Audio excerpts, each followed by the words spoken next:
জনগণের জায়গা থেকে বা উদ্দেশ্য প্রণোদিতভাবেও বিভিন্ন জায়গায় আসলে মামলা করা হচ্ছে। এবং এই বিষয় যেহেতু তুললেন, আর একটু বলছি যে আমরা কিন্তু শহীদ পরিবারের অনেকে যোগাযোগ করছে। আমরা বলছি যে আমাদের ফাউন্ডেশন আছে, বৈষম্যবিরোধী আন্দোলনও একটা লিগ্যাল টিম করতেছেন, এই লিগ্যাল টিমই তাদেরকে সহায়তা করবে।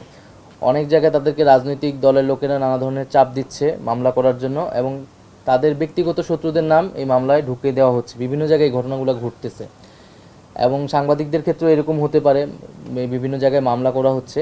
আমরা বলেছি এই মানে এই যে আমাদের হত্যাকাণ্ডটি হয়েছে, জুলাই হত্যাকাণ্ড, সেটির বিচার জন্য কিন্তু একটা বিশেষ ট্রাইব্যুনাল করা হয়েছে, মানে ট্রাইব্যুনালের মাধ্যমে এর বিচার কার্যটি সম্পাদিত হবে।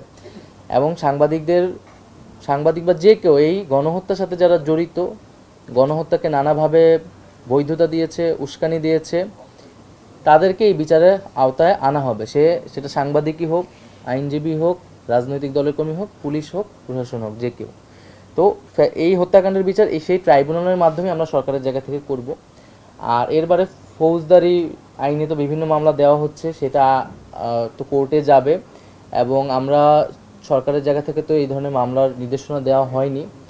এবং আমরা বলেছি যে যদি কোনো নিরপরাধ ব্যক্তি যাতে সাজাপ্রাপ্ত না হয়, ভুক্তভোগী না হয়, এবং সুস্পষ্ট প্রমাণ না থাকলে যাকে তাকে হত্যা মামলাও যাতে না দেওয়া হয়, এবং সুস্পষ্ট প্রমাণ এবং অভিযোগের ভিত্তিতেই তাকে যাতে অভিযুক্ত করে মামলা নেওয়া হয়, এই বিষয়ে নির্দেশনা দেওয়া হয়েছে। এর মধ্যে কিছু মামলা ঘটনা ঘটেছে, সেটা আমরা বলেছি এটা সমর্থনযোগ্য নয়, এবং আমরা চেষ্টা করছি সামনের দিকে যাতে এই ধরনের ঘটনাগুলো আর না হয়। সবাইকে ধন্যবাদ।